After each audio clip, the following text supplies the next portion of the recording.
पहले पार्ट में आपने देखा कि कैसे गौरी कौवी सोना चिड़िया से जेलस होती है और कैसे सोना चिड़िया अपनी ज़िंदगी खुशी खुशी गुजार रही होती है और गौरी कौवी उससे जेलस होकर अपनी सहेली पिंकी के पास जाती है ताकि वो सोना चिड़िया का कुछ बिगाड़ सके। अब देखते हैं आगे कैसे आना हुआ। गौरी, आज तुम्हें मेरी याद कैसे आ गई? कुछ नहीं पिंकी, मैंने सोचा अपनी सहेली से मिलाती हूँ। अच्छा किया, बहुत अच्छा किया। मुझे भी तुम्हारी बड़ी याद आ रही थी। अच्छा पिंकी, तुम्हारे पड़ोस में वो एक चिड़िया रहती थी, भला उसका क्या नाम था? हाँ, रिया चिड़िया। हाँ हाँ, वही चिड़िया। बड़ी ही खूबसूरत चिड़िया थी। हाँ, उसकी शादी हुई है कि नहीं हुई है? नहीं नहीं, अभी तक उसकी शादी नहीं हुई है, कुंवारी है अभी तक। अच्छा, चलो मैं थोड़ी देर उससे बात करके आती हूँ। कालू जी, आप यहीं बैठो, पिंकी से बातें करो, मैं उसके पास जाती हूँ। गौरी कौवी रिया चिड़िया के पास जाती है। रिया चिड़िया, आज मुझे तुमसे कुछ काम है। क्या काम है गौरी? मेरे पड़ोस में एक चिड़िया रहती है, उसका नाम सोना है। वो अपने पति से बहुत प्यार करती है और उसको अपने पति पर बहुत ही ज़्यादा भरोसा है। तो फिर इसमें मैं क्या कर सकती हूँ? मैं चाहती हूँ कि तुम उनका रिश्ता तोड़ो। तुम उसके पति के साथ सेटिंग करो और खुद उससे शादी कर लो और उसका पति सोना और उसके बेटे को घर से निकाल दे। इसमें मेरा क्या फ़ायदा होगा? उसका पति अच्छा खासा कमाता है, अपना घर है उनके पास।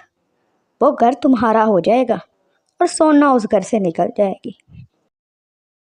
चलो ठीक है, मैं पूरी कोशिश करती हूँ। दूसरी तरफ कालू कौवा पिंकी कौवी से बात कर रहा था। पिंकी, तुम इस कच्चे घर में क्यों रहती हो? वो मेरे पति नहीं है ना, इसलिए मुझे कच्चे घर में रहना पड़ता है। मैं अकेली पक्का घर नहीं बना सकती। चलो, मैं कल आऊँगा, तुम्हारे लिए पक्का घर बना दूँगा। अच्छा, बहुत मेहरबानी तुम्हारी। गौरी कौवी भी आ जाती है। चलो कालू, हम अब वापस चलते हैं। वो दोनों वापस जाते हैं। अगले दिन सुबह सुबह ही कालू कौवा पिंकी कौवी के पास आ जाता है। रिया चिड़िया भी अपने घर से निकलती है और दूसरे जंगल में नदी के किनारे आकर बैठ जाती है। जब वो देखती है कि चीनू चिड़ा वहां से गुजर रहा है तो वो चीनू चिड़े को आवाज देती है।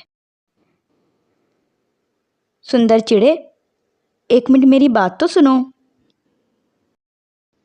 चीनू चिड़ा उसके पास आकर बैठता है। क्या हुआ चिड़िया? कोई परेशानी है?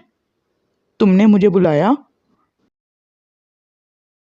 हाँ सुंदर चिड़े, मुझे तुम बहुत अच्छे लगे हो। क्या तुम मुझसे शादी करोगे? नहीं नहीं, मैं तो पहले से शादीशुदा हूँ और मेरा तो एक सुंदर सा बेटा भी है। मैं तुमसे शादी क्यों करूँ? मैं दूसरी शादी की ही तो बात कर रही हूँ। क्या तुम मुझसे दूसरी शादी करोगे? मेरे पास अपना पक्का घर है, सब कुछ है और तुम्हारे लिए कमा कर भी लाया करूँगी। मेरे पास सब कुछ है, मुझसे शादी कर लो। नहीं नहीं, मैं कभी भी शादी नहीं करूँगा। मेरे लिए मेरी बीवी और मेरा बच्चा ही सब कुछ है। यह कहने के बाद चीनू चिड़ा वहां से उड़ जाता है और वो चिड़िया भी अपने घर चली जाती है। कालू कौवा पिंकी कौवी से प्यार भरी बातें कर रहा था। पिंकी, पिंकी, ये लो सेब। मैं तुम्हारे लिए मीठा मीठा सेब लाया हूँ। कालू, तुम्हारी बड़ी मेहरबानी। तुम मेरे लिए सेब लाए हो। तुम कितने अच्छे हो। पता नहीं गौरी तुम्हारी कदर क्यों नहीं करती। पिंकी, तुम्हारे पास लकड़ियाँ हैं? चलो हम तुम्हारा घर बनाते हैं। नहीं, मेरे पास लकड़ियाँ नहीं हैं। लकड़ियाँ तो जंगल से लानी पड़ेंगी। अच्छा, चलो चलो फिर जंगल चलते हैं लकड़ियाँ लाने के लिए। वो दोनों लकड़ियाँ लेने जंगल चले जाते हैं। गौरी कौवी रिया चिड़िया के पास आती है और उससे आकर पूछती है, रिया, काम हुआ मेरा? मेरा काम ख़त्म किया ना तुमने? नहीं गौरी, मैं तुम्हारा काम नहीं कर पाई। वो चिड़ा अपनी पत्नी और बच्चे से बहुत प्यार करता है। वो मेरे झांसे में नहीं फंसा। ये काम तो तुम्हारा नहीं हो सकता। सॉरी, मैं तुमसे बहुत माफ़ी मांगती हूँ। मैं तुम्हारी मदद नहीं कर पाई। अच्छा, चलो कोई बात नहीं। लेकिन गौरी, आज तुम्हारा पति कालू इधर आया हुआ था पिंकी के पास।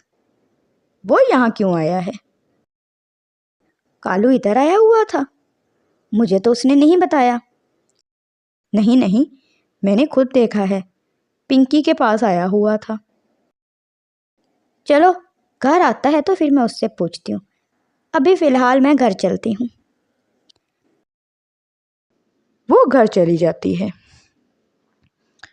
कालू कौआ पिंकी कौवी का घर बनाने लगता है। वो पिंकी कौवी से पूछता है, पिंकी, तुम मुझे बड़ी अच्छी लगती हो। पति तुम्हारा है नहीं, क्या तुम मुझसे शादी करोगी? शादी? लेकिन तुम तो मेरी बहुत ही अच्छी सहेली के पति हो। मैं तुमसे शादी कैसे कर सकती हूँ? तो क्या हुआ, दोनों सहेलियां एक साथ रहना, खुश खुश रहना। लेकिन अगर गौरी ने मुझसे लड़ाई की तो मैं उसे घर से निकाल दूंगा। मैं तो तुमसे सच्चा प्यार करता हूँ। तुम ही हो मेरा सच्चा प्यार। अच्छा, ठीक है, मैं तुमसे शादी कर लूँगी। लेकिन फिर मैं चल के तुम्हारे ही घर में रहूँगी। हाँ हाँ, अगर तुमने मेरे ही घर में चल के रहना है तो हम आज ही शादी कर लेते हैं। हमें ये घर बनाने की ज़रूरत ही क्या है। कालू कौआ उससे शादी करके अपने घर ले जाता है। कालू, ये तुम पिंकी को साथ क्यों लाए हो? गौरी, मैंने पिंकी से शादी कर ली है। शादी कर ली है? क्या मतलब है तुम्हारा, तुमने शादी कर ली है? तुम्हारी बीवी तो मैं हूँ। हाँ, लेकिन अब मैंने पिंकी से भी शादी कर ली है। मैं इसको यहाँ इस घर में नहीं रहने दूंगी। ये मेरी बीवी है, ये इसी घर में रहेगी। तुम्हें रहना है तो रहो, नहीं रहना तो ना रहो। निकल जाना इस घर से अगर दिल ना करे तो। सहेली, कैसा लगा मेरा सरप्राइज? तुम भी आई थी ना किसी और का घर तोड़ने के लिए। अब बताओ कैसा महसूस हो रहा है? हाँ, मैं भी चली थी उस सोना चिड़िया का घर तोड़ने, और अपना ही घर तोड़ के बैठ गई। यही होना चाहिए था मेरे साथ शायद। गौरी कौवी को उसके किए की सज़ा मिल गई थी और अब वो अपने किए पर बहुत पछता रही थी कि ना ही मैं उस जंगल जाती और ना ही ये सब कुछ होता। लेकिन अब पछताए क्या हो जब चिड़िया चुग गई खेत। मीठी चिड़िया और मीनू चिड़िया दो बहनें थीं। दोनों एक ही घोंसले में रहती थीं और दोनों में बहुत ही ज़्यादा प्यार था। दोनों बहनों ने अपना अपना काम बांटा हुआ था। एक दिन मीठी चिड़िया दाना लेने जाती और मीनू चिड़िया आराम करती। और अगले दिन मीनू चिड़िया दाना लेने जाती और मीठी चिड़िया घर पर आराम करती। वो हर रोज़ ऐसे ही करती थी और अपनी अपनी बारी पर ही काम करती थी। दोनों में बहुत ज़्यादा प्यार और इत्तेफाक था। एक दिन मीठी चिड़िया ने मीनू चिड़िया से कहा, मीनू, आज मैं दाना लेने जाती हूँ। तुम घर पर बैठो और आराम करो और हमारे घोंसले का भी ख्याल रखना, कोई इस पर कब्जा ना कर ले। मैं अभी गई और अभी आई। ठीक है मीठी, आज तुम चली जाओ, सुबह मैं दाना लेने चली जाऊंगी। ये कहकर मीठी चिड़िया वहाँ से उड़ गई और दाना लेने चली गई और मीनू वहीं पे बैठी रह गई। के करीब ही कालू कौवे का घोंसला था। कालू कौवा एक सुस्त कौवा था।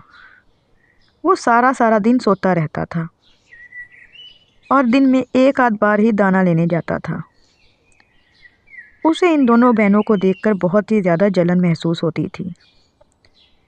वो अक्सर यही सोचता रहता था कि इन दोनों में इतना प्यार क्यों है।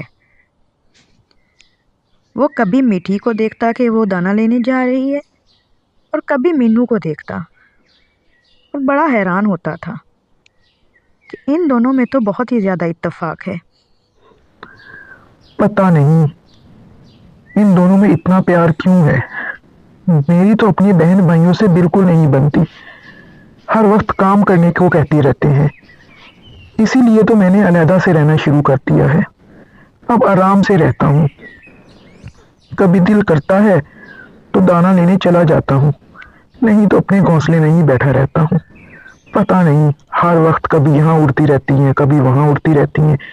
इनको हर वक्त काम की ही क्यों पड़ी रहती है, सुकून से बैठती क्यों नहीं। चलो मेरे यहाँ क्या जाता है, हर कोई अपनी मर्जी करे, मैं तो आराम करता हूँ। जब मीठी और मीनू एक साथ घोंसले में होती तो बहुत ज़्यादा बातें करती और एक दूसरे के साथ बहुत ही ज़्यादा खुश रहती थी। उनमें आपस में बहुत ज़्यादा प्यार था। एक दिन कालू ने सोचा कि इन दोनों में कोई खलल पैदा करता हूँ, इनमें लड़ाई करवाने की कोशिश करता हूँ। इनका इतना प्यार मुझसे बर्दाश्त नहीं हो रहा। कोई ना कोई आइडिया लगाता हूँ ताकि इनमें लड़ाई हो सके। आखिरकार कोई ना कोई तरीका तो होगा जिसके जरिए से मैं इनमें लड़ाई करवा सकूं। कोई ना कोई प्लान जरूर बनाऊंगा आज। चलो कुछ सोचता हूँ। अगले दिन जब कालू कौवे ने देखा कि मीनू चिड़िया दाना लेने चली गई है और मीठी चिड़िया घोंसले में अकेली बैठी है, तो वो उड़कर मीठी के पास गया और कहा, मीठी, मीनू तो कोई काम नहीं करती, सारा काम तो तुम करती हो। तुम दाना ज्यादा लाती हो और वो कितना कम लाती है, उससे तो तुम दोनों का पेट भी नहीं भरता होगा।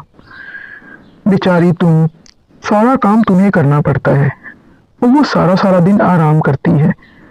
मुझे तो तुम्हें देख के तरस आता है। नहीं नहीं कालू, वो भी उतना ही काम करती है जितना मैं करती हूँ। मेरी बहन बहुत अच्छी है, वो मेरा बहुत ख्याल रखती है। तुम मेरी बहन के बारे में ऐसी बातें ना करो। नहीं मीठी, अब तुम अपनी बहन के ऐप पे पर्दा डाल रही हो। मैं तो हर रोज देखता हूँ ना कि तुम कितना ज्यादा दाना लाती हो और वो इतना थोड़ा सा दाना लाती है और सारी मेहनत तुम्हें ही करनी पड़ती है। जिस दिन वो दाना लेने जाती है तुम्हें तो खाने को कुछ भी नहीं मिलता। वही सारा खा जाती है, और जिस दिन तुम लेकर आती हो तुम उसे पेट भरकर खिलाती हो। पता नहीं तुम उसे कैसे बर्दाश्त कर रही हो, मुझे तो समझ नहीं आता। मुझे तो तुम पे बहुत ज़्यादा रहम आता है। मीठी चिड़िया एक बहुत ही समझदार चिड़िया थी। उसे समझ में आ गया कि ये उसे उसकी बहन के खिलाफ भड़काने की कोशिश कर रहा है। उसने जवाब दिया,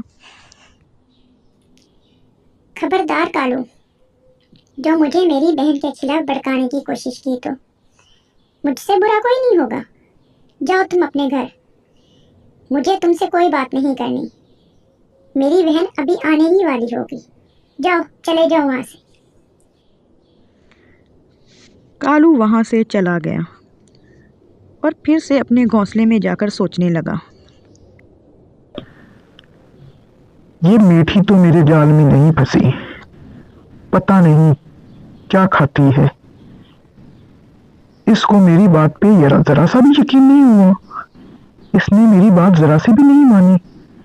चलो कल मीनू पे कोशिश करता हूँ, वो बेवकूफ सी है, वो तो मेरी बात मान ही जाएगी। उसको भड़काने की कोशिश करता हूँ। अगले दिन मीठी चिड़िया दाना लेने चली गई, जबकि मीनू अपने घोंसले में अकेली बैठी हुई थी।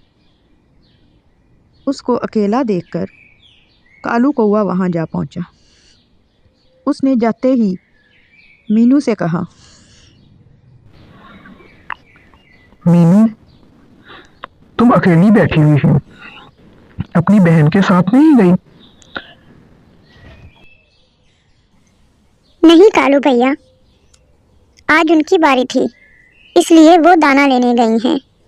मैं घर पे आराम कर रही हूँ और अपने घोंसले का भी ख्याल रख रही हूँ। मीनू, तुम कितनी भोली हो। तुम्हारी बहन तुम्हें बेवकूफ बना रही है। वो जहाँ जाती है ना, वहाँ पर उसने एक अलग से घोंसला बना रखा है, और वहीं पे वो अपनी शादी की तैयारी कर रही है। उसने वो बड़ा ही आलीशान घोंसला बनाया है, और वो तुमसे छुप कर ही वो सारा काम कर रही है, ताकि तुम्हें उसमें हिस्सा ना देना पड़े। वो जल्द ही तुम्हें धोखा देकर भाग जाएगी, और फिर तुम यहाँ पे अकेली रह जाओगी। मुझे तो तुम पे बड़ा अफसोस होता है। तुम्हें अपनी बहन की हकीकत समझ नहीं आ रही। तुम बेचारी। नहीं नहीं कालू भैया, मेरी दीदी ऐसी नहीं है, वो बहुत अच्छी हैं। वो मेरा बहुत ख्याल रखती हैं। उन्होंने आज तक अपने लिए कुछ भी नहीं किया।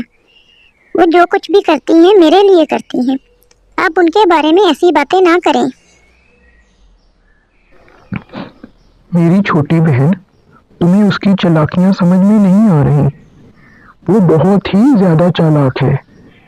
मैंने उसको अक्सर वहां पे जाते हुए देखा है, जहाँ पे वो एक बहुत ही आरामदेह घोंसला बना रही है, जहाँ पे वो शादी के बाद रहेगी। उसने तो शादी की तैयारियां भी शुरू कर दी हैं। मैंने खुद देखा है उसको तैयारी करते हुए। वो कपड़े खरीदने गई थी। अब तुम खुद बताओ, वो तुम्हारे लिए कोई नए कपड़े खरीद कर लाई है? नहीं लाई ना? बताओ मुझे।